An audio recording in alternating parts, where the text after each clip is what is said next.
But that was the stage that Siegfried and Roy got a start on. Hmm. Like, how could I say no to that iconic place? I wanted to be part of that history, even if I did it for a month. I wanted to walk out and go, my first strip show was at the Stardust, same Yeah. place as Siegfried and Roy.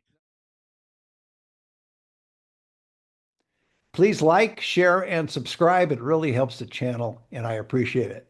If you've ever wondered what it feels like to have your mind read accurately, this guest has been doing exactly that on the Las Vegas Strip for nearly 2 decades. Well, actually, more than 2 decades. Since opening in 2005, Gerry McCambridge is a mentalist, has become a Las Vegas institution with more than 5,400 performances, making it the longest running mentalist show in Las Vegas history. It was voted Best Magic Show by the Las Vegas Review-Journal. He now holds the distinction no other mentalist has ever had, a star on the Las Vegas Walk of Stars. He's performing at the V Theater inside the Miracle Mile shops at Planet Hollywood every night except Wednesday. And Gerry blends comedy, magic, and jaw-dropping mind reading in an intimate, adults-only experience that keeps audiences guessing and, of course, laughing night after night. For ticket information, go to vtheater.com. For everything about Gerry, go to thementalist.com. And you can follow him on Facebook, Instagram, LinkedIn, X, and YouTube. And Gerry, welcome back to the show.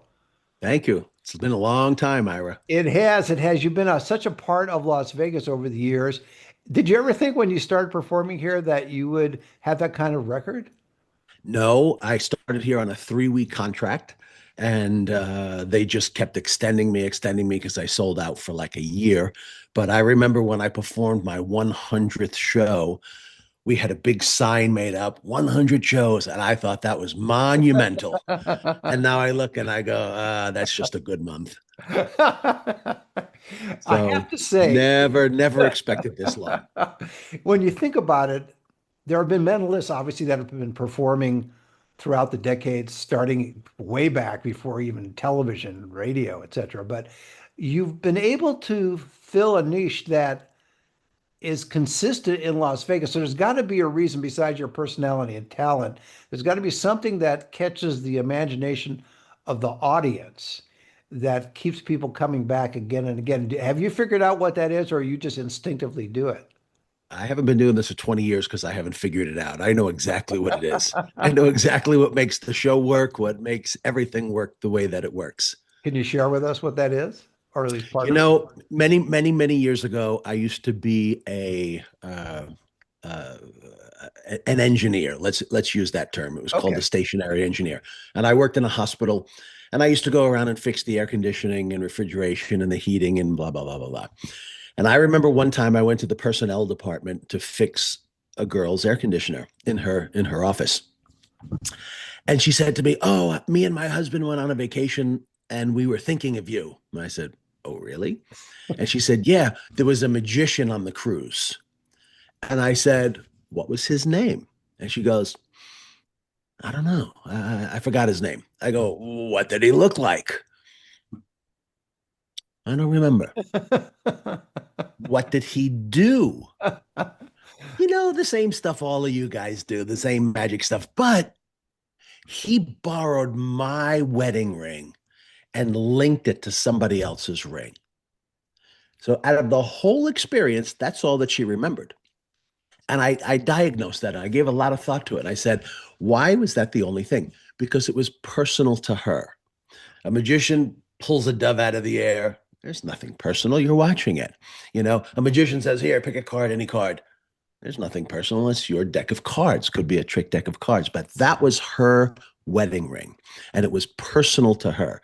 And I thought, I have to create a show where every interaction and everything that I do is personal to the people that I'm dealing with. So it's a unique experience. And they leave going, when he comes out on stage tomorrow night, it's not going to be the same show because the same people are not going to be there. It's going to be different. So the show is designed to be personal, to get people involved. The average show, I use about 75 people in the room.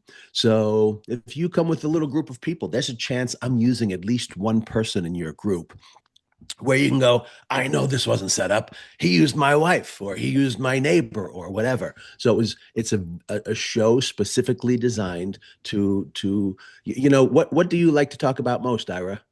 You Every like to talk about Ira the most. Everyone likes to talk about themselves the most. I'm giving you that opportunity to talk about yourself, and I'm talking about you. And it's the success of the show. it's a retail approach to performing, isn't it? I'm It's not selling anything. no, no. When I say retail, it's like retail campaigning where you're meeting the people one on one, as opposed to campaigning on television or radio or through the newspapers or through magazines. It's one on one contact with people. That's what I mean by retail performing. I'm borrowing the term from campaigning. You're dealing with people on the ground one on one, and you're making an impression because they're going to remember you from, as you just said, it's something personal. Correct. And they're involved in the entire experience. It's like you going to a store as opposed to you watching an infomercial.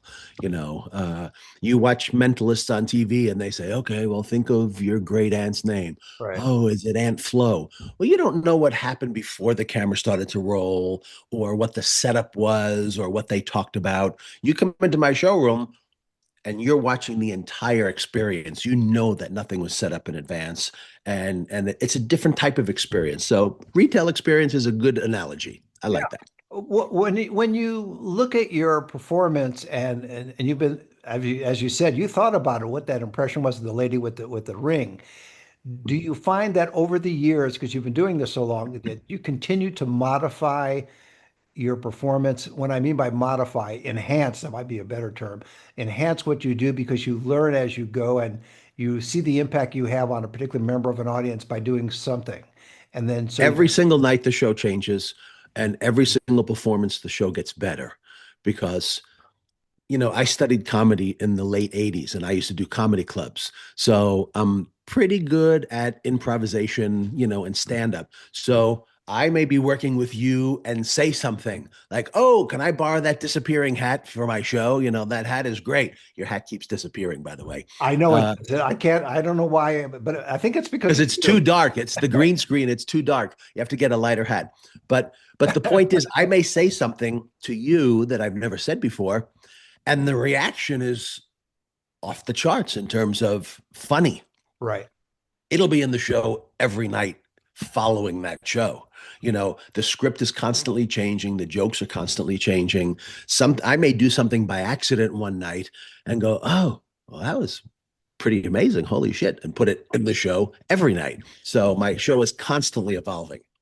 Have you thought about returning to, I mean, you obviously, as I mentioned in my intro, you have comedy as part of the performance. Have you thought about doing stand-up separately from the Mentalist act?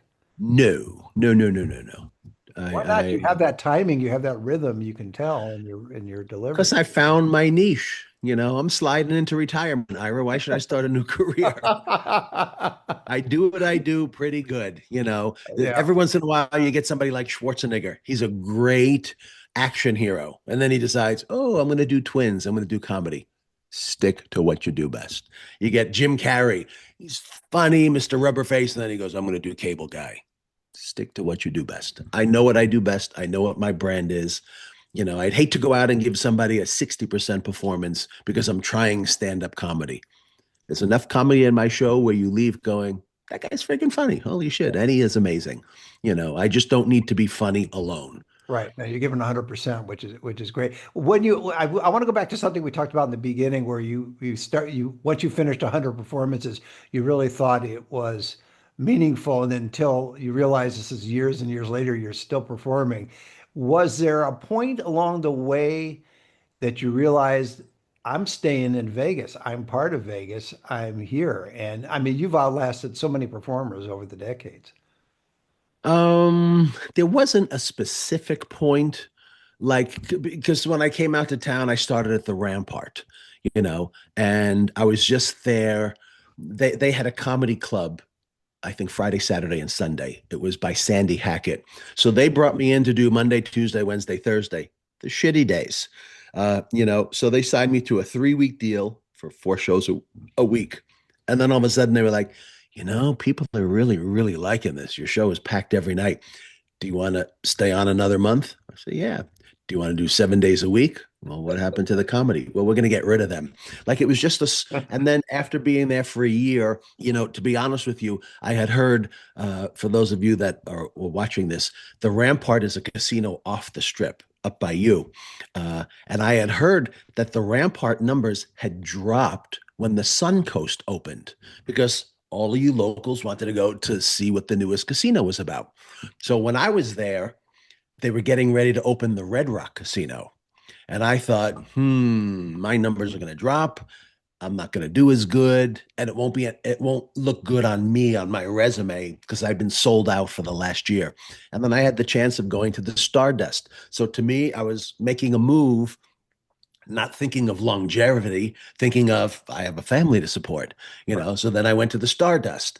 And then all of a sudden, the Stardust a year later decided, oh, we're closing. We're going to, you know, implode the place.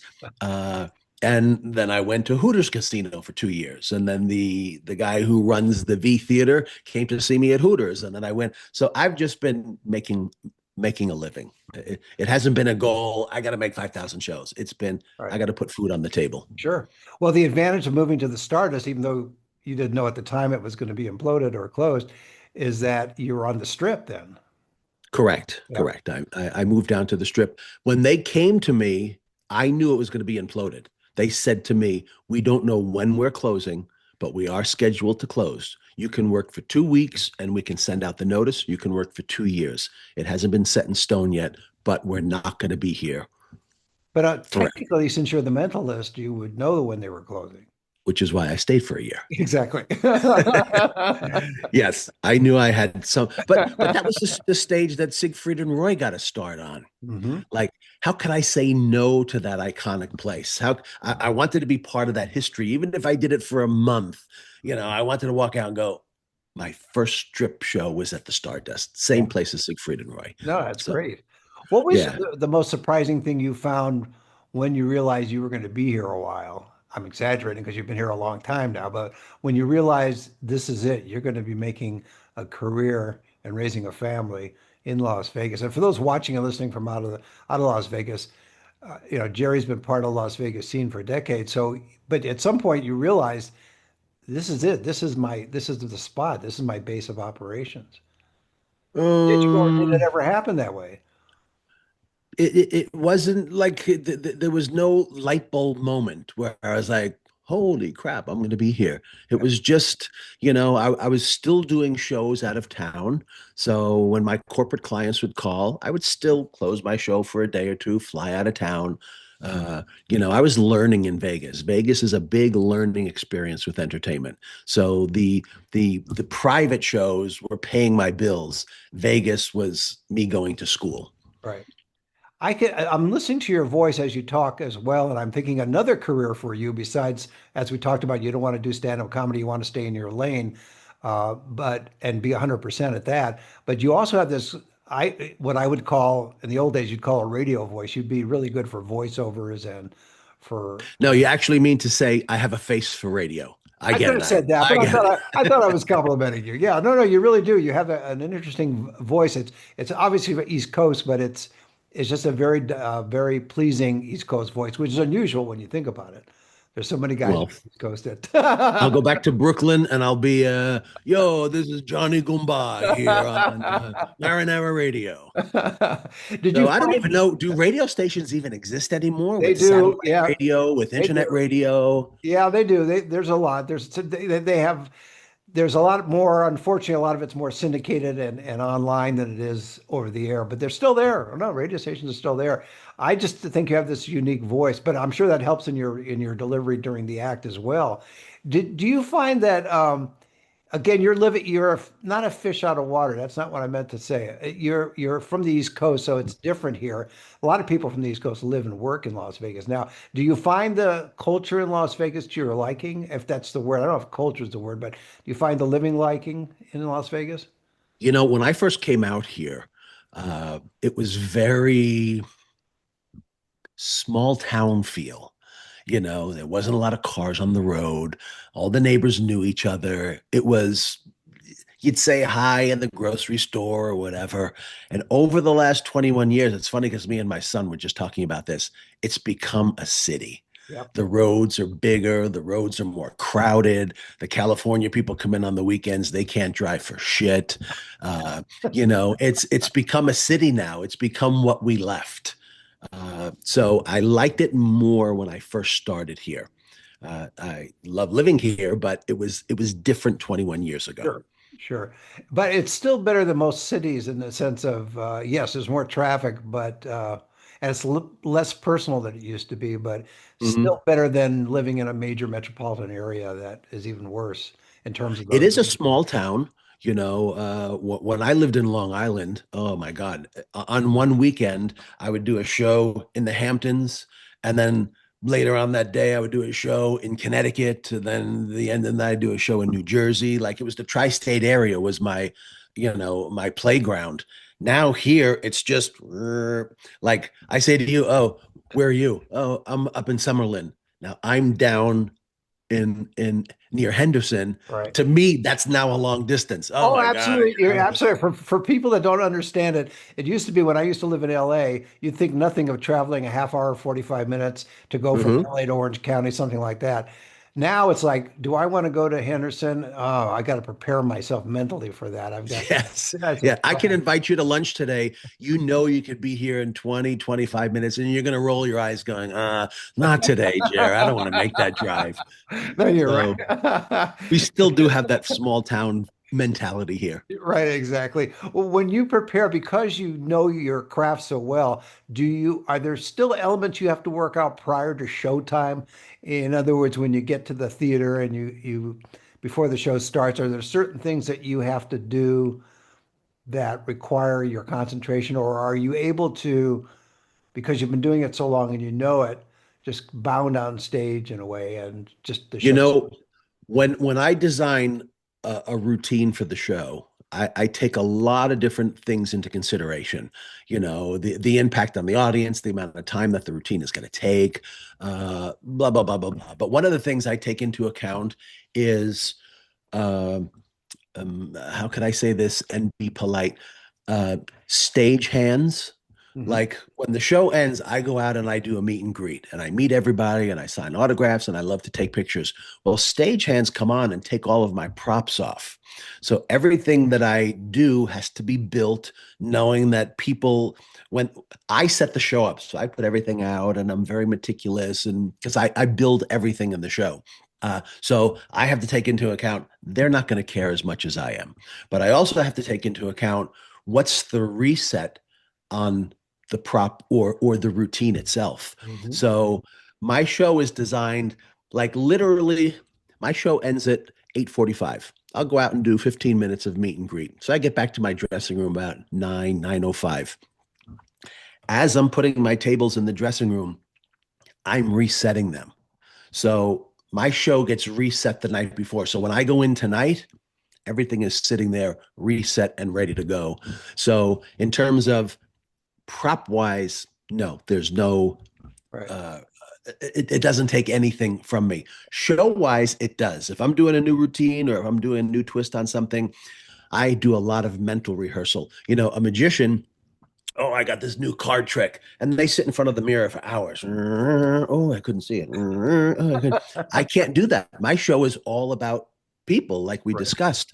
So I just sit in my dressing room and I close my eyes and I mentally rehearse the way that I want it to go, the way that I want it to feel to the audience. And then I work on all the things that could go wrong and how I'm going to pivot to make them not seem like they went wrong. So it's what I do is mostly mental. The prop wise, I got that down pat. Gotcha. It's the mental stuff. Do you ever get feedback from your family in terms of when you're working out something that you will try it out on them and see how that works in terms of interaction? Well, my son Scott is my sound and lighting man. He has been working for me since the Stardust. Wow. So he has done thousands of shows. He Right. knows the show better than anybody. So if he sees me messing something up or having a problem, he knows how to help get me out of it. But he has seen enough that he knows what I'm doing. He knows how I do it. So if I put a new routine in, I'll go over to him at the end of the show and say, What'd you think? And he'll tell me, he'll give me his feedback. Uh, and as far as I'm concerned, if I put something new in and the next performance, I can get 2% better and then 2% better, then 2% better. I Right. put something new in within 2 or 3 weeks, it should be we make the decision, keep it in the show or take it out. Right. So I have a list of routines that I do every night. And I will say to Scott, what's on the bottom of the list? Now, it may be a great routine, but out of the whole show, it's the weakest point. Mm. So I will work on that to move it up or to eliminate it and put something else in. So I rely on his feedback a lot. And That's the usher in the showroom is my son Luke. So Scott that's watches great. from the back of the house. Right. Luke watches from the front of the house. So between the two of them, I get a lot of feedback. You know what's interesting too, if you think about this, Jerry, that you were able to raise a family and they work with you too, or most of them do, and obviously your sons. So that's pretty impressive that you're able to have a family life and then they come and join you in your professional life and they don't feel any problems giving you feedback on a professional level, what you could improve or change or delete. Well, they know that daddy's not going to say, oh, that was a stupid comment. Oh, like they know that I'm asking because I want the feedback. Right.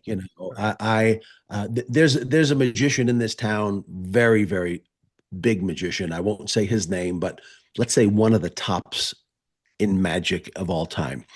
And he, I went to his or their show. This way I don't give it away. And after the show, I got a phone call. I want your notes. And I said, really? Like, you want my notes? Like, and he goes, yeah, everyone around me tells me how good I am. You will be honest with me.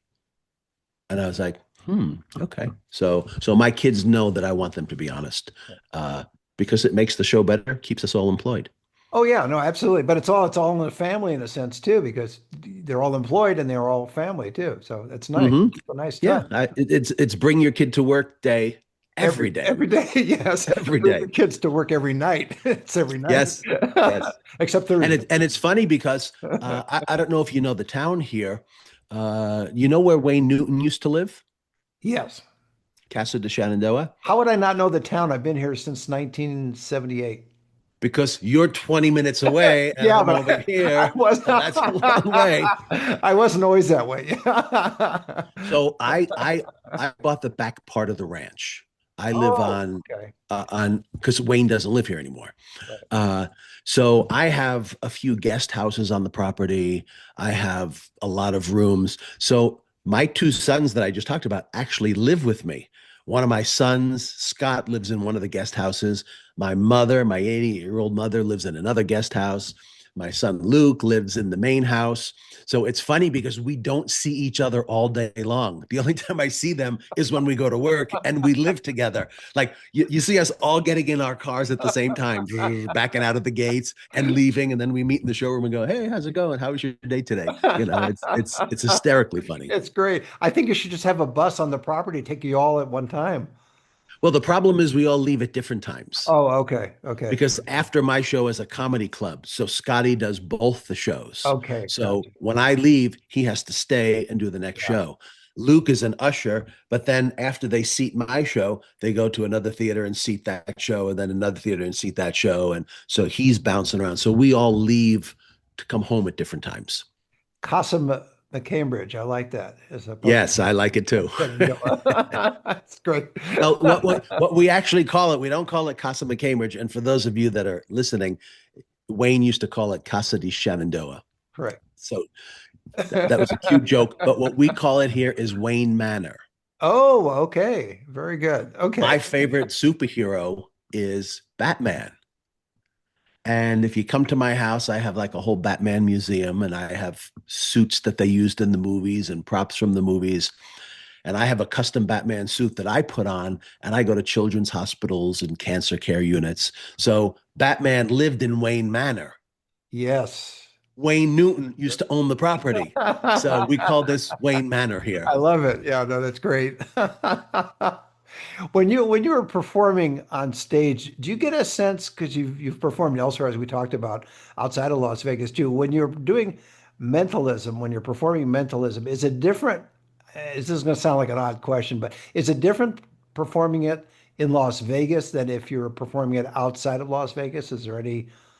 Yes, but it also depends on the circumstances. You have a company, you have the Ira Soap Company, Right. and you're in Detroit, and you say, "Hey, we're having our big annual meeting, we're having an awards banquet, and we want to bring you in." Well, there's a group of employees that are there that are forced to be there. A company decides to have their big annual meeting and everybody flies in from around the country to Atlantic City and I'm the after dinner entertainment. You want to go gamble. You want to go do your thing with your coworkers. You don't want to see some mentalist. So that audience is different than a Vegas audience who goes online, who researches me, who buys tickets, who pays to want to see me. Right. So the Vegas audience, 100% of those people want to see me. Outside of Vegas, depending on the circumstance, they may not want to see me. And they have to sit there because their boss paid for me to be there. And to get up and walk out would be insulting. Yeah. So they're just sitting there and they're like, it's a different type of audience. Yeah, no, that makes perfect sense. Do you find that when you, because you've performed so many performances I mentioned to earlier, do you find that there's people that you may not have, you've performed and they've been to your show, and then 5 years later they're back and they're in your show again? In other words, do they come up to you after the show and say, "Hey, I saw you 5 years ago. I saw you 10 years ago. I saw you 15 years More ago." than you would imagine. All the time. Vegas show. Oh, this is our fifth time seeing you. We love it. Uh, Vegas locals, they have people that come in from out of town all the time. So they know, everybody thinks first off, if you're a local, oh, what casino do you live in? Yeah, Oh, I'm coming into Vegas. Let's go out to dinner together. Let's go to shows together. They think that you're going to be their tour guide, and you're like, just go do it on your own. yeah, yeah. So, Please do so it. Vegas people bring their guests to the show all the time. People come to the Vegas once a year for timeshares. They come to the show all the time. They love to see how it evolves and how it changes. And then it hurts, before I was in New York 21 years ago. 21 years ago, I left New York to come here, but I've been doing this since 1979, I think, doing shows. So now I have people come up like you who will say, "Oh, you performed at my daughter's bat mitzvah." And I'll go, "Oh, how's she doing?" "Oh, she's got 3 kids. She was married for 10 years. She got divorced." And I go, "Oh, make me feel old." Or a woman will come up and say, "You performed at my Sweet 16, And I'll go, "Oh, you look like 40 now." And, Yeah, but so I get it. you have the energy for it too. Like, what is the secret to your energy? I've been meaning to ask you that because you've been doing it all these years, and yet you seem to, you love it, you enjoy it, but you also have that energy. Where does the energy come from? A man who loves his job never works a day in his life. If you said to me, "I'm giving you an all expense paid vacation for a week on a cruise to Hawaii," after the second day, I'd be like, "I can't wait to get back on stage. I got this new thing I want to work on. I love, love, love what I do. Some days, maybe not because of circumstances going on in my life, Right. but I love what I do. It invigorates me. It makes me feel great to go out and make people smile. That's a great way to leave it. My guest has been Gerry McCambridge, the Mentalist. He's performing at the V Theater inside the Miracle Mile Shops at Planet Hollywood, dark on Wednesday. And for ticket information, go to vtheater.com, vtheater.com. For everything about Gerry, go to thementalist.com, and you can follow him on Facebook, Instagram, LinkedIn, X, and YouTube, and everywhere, all over the place. And Gerry, thanks again for being on the show. My pleasure. Good to see you again. I'll see you in 10 years. Exactly. See you then. I'll see you at my retirement party. Thanks, Gerry.